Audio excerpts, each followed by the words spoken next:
be around them every single day. I know our fans love watching them play. This was a fun team to watch because we could do a lot of different things. We could win in a lot of different ways. And I just hate that it ended that way. We just didn't play our best today, and Florida State certainly did. They played really well. Connor Grady pitched really well. They made all the plays. They had tough at-bats. And it just wasn't our day. And it started out like it was going to be our day. I don't know if we could have played much better during the noon game. I thought we played extremely well against Florida Atlantic. Timmy Elliott got us to tonight, got us to the championship, and we just came up short, and it hurts. It hurts really bad. And I hurt for our players, I hurt for our fans, I hurt for our alumni, all the people that support us. It's painful, but this is a resilient group. We'll bounce back. We've got a lot of guys back, and we're going to continue to be a great program. And that's what our goal was when I started here 6 years ago, was to raise our expectation level, and we've done that. The expectation level of our program is very high, and it hurts that we didn't get to the next level with this group, but we will bounce back. Coach, when you talk about raising that expectation level and you don't, it doesn't work out, does that make a defeat like this against Tuesday in a row that much more difficult to do for you as a coach to digest, I guess is the best way to put it? Yeah, it's really difficult. Losing is awful. As a coach, that's what we do. This is our livelihood, and when we lose, it tears us apart. It really does, and it's painful. Every coach out there listening to this knows what I'm talking about. We don't sleep, and it hurts. It's painful, and I hurt for the players because I want it so bad for them. But yeah, it's very difficult, and but you just have to keep working, keep trying to get better, and come back and put another good team on the field, and keep working, and get back here again, and keep fighting. Coach, was it more they just were hot, the entire regional, and the two games that y'all played certainly wasn't your best. Was it just a combination of that, or is there something, a missing ingredient that you can still get in the coming years? Well, I thought we had all the ingredients to make a deep run. I thought Florida State was extremely good this weekend.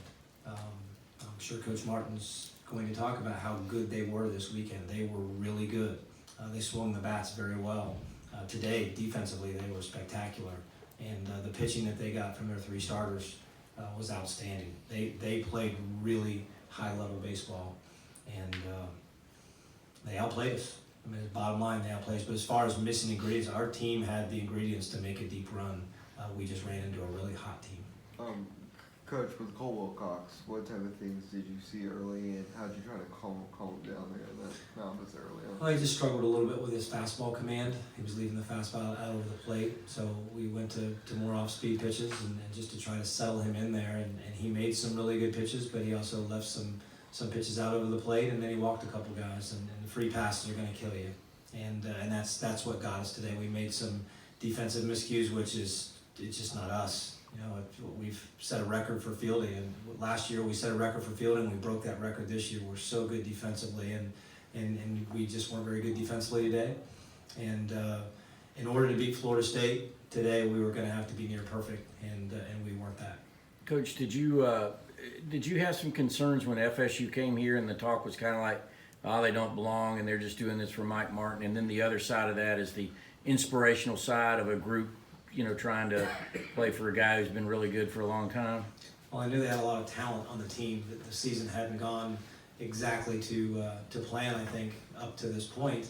But we knew that they had a lot of talent on the team. And certainly with Coach Martin and this being his last season, when I saw their name pop up, I knew it was going to be a challenge. It's a tough draw, and let alone a 3 seed. That's a 3 seed, and that's not a 3 seed. That's the team that you saw here this weekend. That's one of the top teams in the country. So, yeah, we knew it was a tough draw when we saw it pop up. John, I know from game to game you really don't know what's going to happen, but considering the way you guys swung the bat earlier at FAU, how surprised you that it just didn't work out for y'all to get Florida State in this last night game? I mean, I thought we swung it.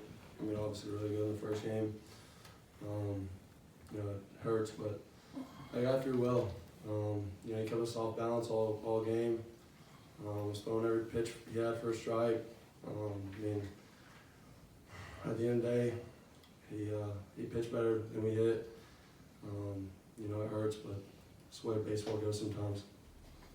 Zach, nobody hid from the fact that you guys, half of this season was kind of based on avenging what happened at the end of last year. I mean, as a guy who went through all that, was a big part of it, and sitting back in this place now, you know, what's the takeaway from that? What's the build? Maybe what's the positive side of it?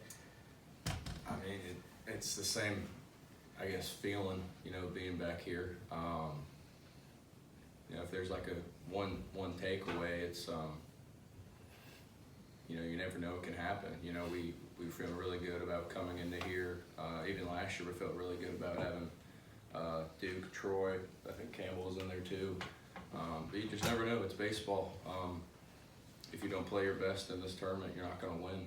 And you know, we unfortunately had to find that out the hard way again.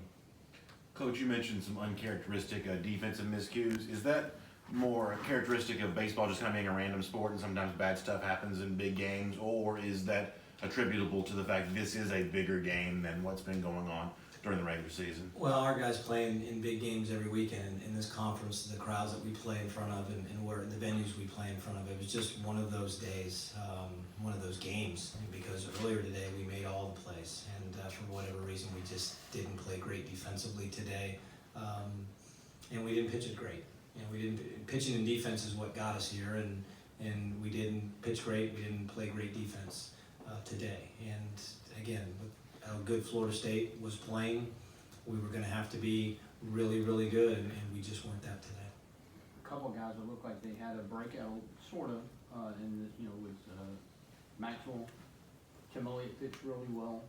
Some other guys that may be coming back. What are some of the positives you saw from that standpoint? Well, again, Tim Elliott today that's the best he's pitched all year, and he's had some really good outings for us. He was outstanding, so really proud of Tim. And for us to advance, for us to have to beat Florida State twice, we were going to have to save pitching in game one, and he throws a complete game.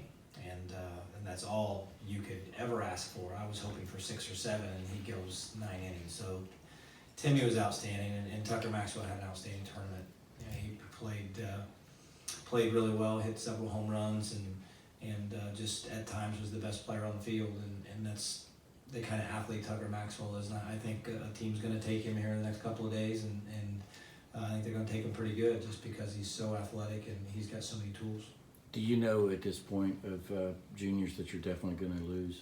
No, I mean the draft is so unpredictable. You don't know. You have no idea. You know, you have an idea of guys that could go, but you just don't know until it happens. And you know, any scout that tells you, hey, this is going to happen, they'll tell you they're guessing too, because in the draft room a lot of different things happen. But yeah, I think we're going to have some guys' names called possibly tomorrow on day 1, but certainly in day 2 we're going to have a lot of guys' names called. They've worked really hard for this, and we've also got some high school guys that we're still waiting to see what happens. And that's the unpredictable nature of college baseball. No one else deals with it. We're the only sport that deals with this. Is you know, you get the best player around, and you don't know if you're ever going to get them because professional baseball might come and get them. So this is a nerve-wracking time for us too, just because this draft, these next couple of days, we don't know what's going to happen. So do you guys handle that evaluation like similar to football does, where they come in and you all lay out the options and then they decide, or how does that work? Yeah, I mean, we talk to the kids and their families about everything about going to college and going professional, and that there's pros and cons with everything. So we talk to them about it and just make sure they're educated, and they need to make the decision that's best for them at the end of the day. And you just don't know. You don't know what's going to happen, and you don't know what decision kids are going to make until they are made that offer, because these kids don't know where they're going to get drafted. They think they know, but they don't know. So you just don't know until it happens.